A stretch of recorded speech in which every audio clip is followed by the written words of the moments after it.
আল্লাহ তাআলা কোরআনের মধ্যে সূরাত হুদের 108 নং আয়াতের মধ্যে বলেন, কুল ইয়া আইয়ুহান নাস, নবী আপনি বলেন, হে লোক সকল, কদ জাআকুমুল হাক্কু মির রাব্বিকুম, তোমাদের রব প্রতিপালকের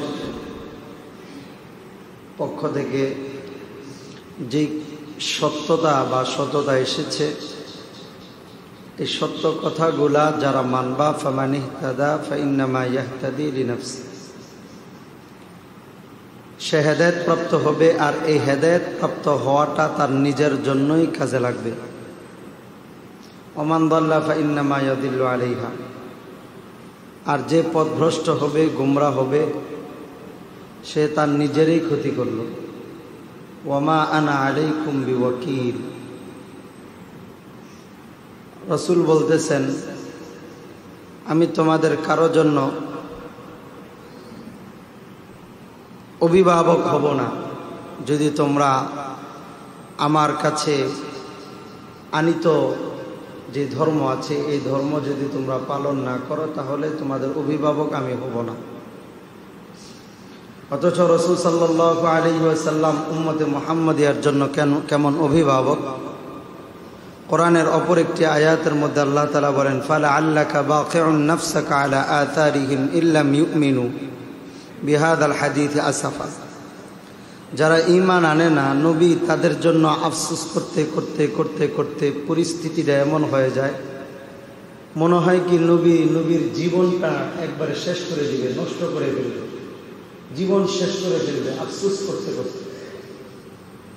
উম্মত কেন ঈমান আনলো না, উম্মত কেন ঈমান আনলো না, কেন ঈমান আনে না?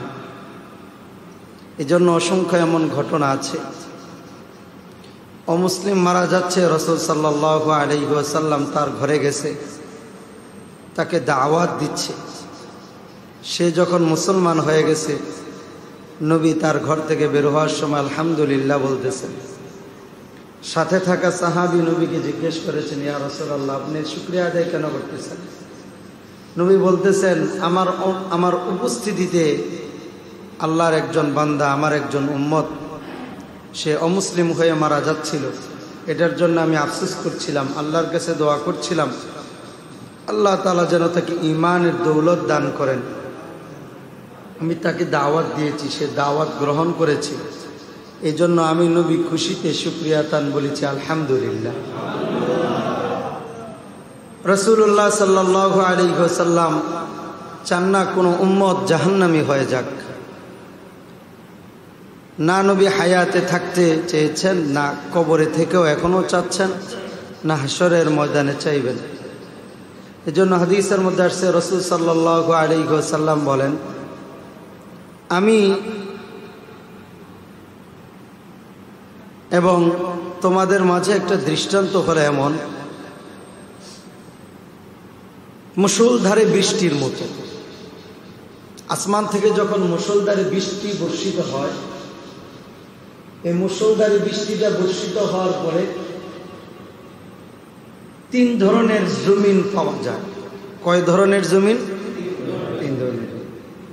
এক ধরনের জমিন হলো আসমানের বৃষ্টিগুলা চষে নেয়, চষে নিয়ে এরপরে ওই জমিন ফসলাদি উৎপন্ন করে, জমিন থেকে ফসলাদি হয়।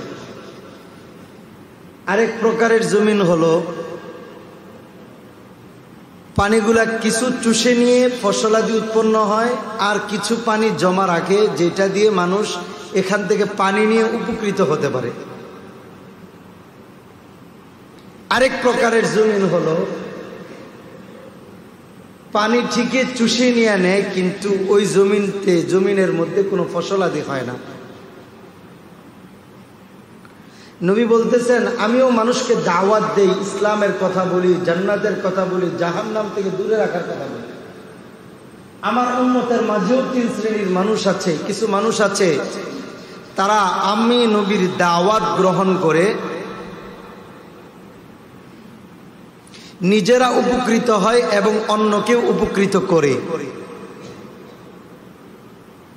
আবার কিছু মানুষ এমন আছে, নিজেরা তো উপকৃত হয়, অন্যকেও উপকৃত করে এবং অন্য মানুষ উপকৃত হওয়ার জন্য বিভিন্ন মাধ্যম রাখা যায়।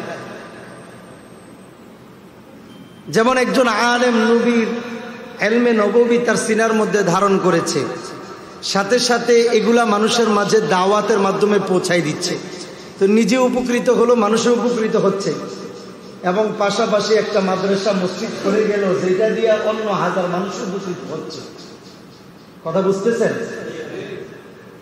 আর কিছু মানুষ এমন আছে যারা নবীর কথা ঠিকই শুনতেছে, না নিজেরা উপকৃত হচ্ছে না মানুষকে উপকৃত করছে, কোনোটাই হচ্ছে না। অথচ রাসূল সাল্লাল্লাহু আলাইহি ওয়াসাল্লাম বলতেছেন, আমি নবী তোমাদের জন্য তোমাদের পিতার মতো। পিতা থাকতে সন্তান যদি পিতা থেকে উপকৃত হতে না পারে তাহলে ওই সন্তান কোনোদিন উন্নতি সাধন করতে পারে না। ঠিক তেমনি ভাবে আমি মুহাম্মাদুর রাসূলুল্লাহর আদর্শ মাইনা তোমরা তোমাদের জীবনের মধ্যে যদি কোনো উন্নতি সাধন করতে না পারো তাহলে কোনোদিন তোমরা কোনো কাজের মধ্যে, কোনো পথের মধ্যে, কোনো মতের মধ্যে তোমরা তোমাদের জীবনের মধ্যে উন্নতি সাধন করতে পারবে না।